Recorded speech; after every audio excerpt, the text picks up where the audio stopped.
নমস্কার শ্রোতা বন্ধুরা, স্পিরিচুয়াল অ্যান্ড মোটিভেশনাল অ্যাডভাইস চ্যানেলে আপনাদের সকলকে স্বাগত জানাই। ঠাকুর শ্রী রামকৃষ্ণদেব নিজের জীবনটা ভক্তদের সেবাতেই নিবেদন করে গেছেন।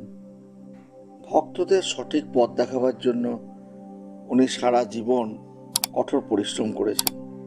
শুধু তাই নয়, ভক্তদের পাপের বোঝা উনি নিজে বহন করে নিয়েছেন। যজ্ঞ শেষে পূর্ণাহুতির এক বিধান আছে।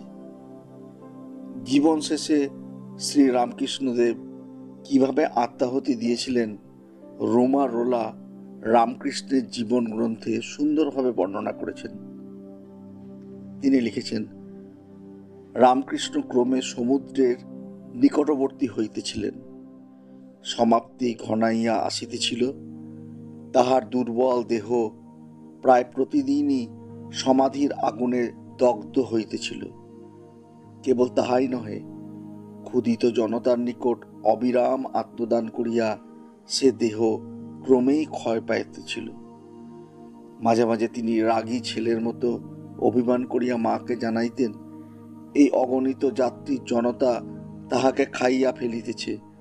তিনি তাহারা সরস ভঙ্গিতে মাকে বলিতেন, এই লোকগুলিকে তুই এখানে কেন আনিস মা?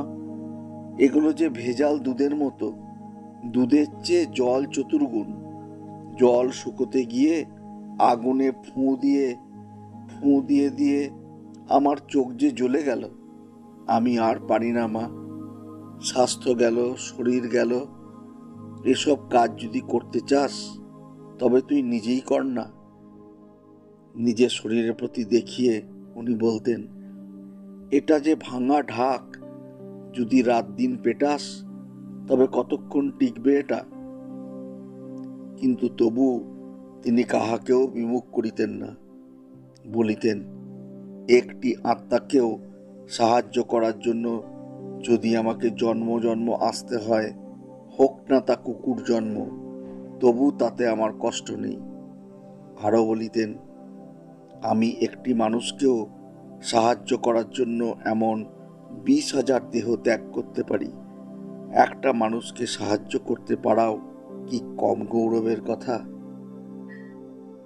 ঠাকুরের এই কথা আপনাদের কেমন লাগলো? যদি ভালো লাগে বন্ধুদের সঙ্গে শেয়ার করবেন, লাইক করবেন, এবং চ্যানেলটি যদি এখনো অবধি সাবস্ক্রাইব না করে থাকেন তাহলে অতি অবশ্যই সাবস্ক্রাইব করে নেবেন। ভালো থাকবেন সবাই। আগামী দিনে ঠাকুরের আরও কিছু কথা নিয়ে আপনাদের সঙ্গে মিলিত হব।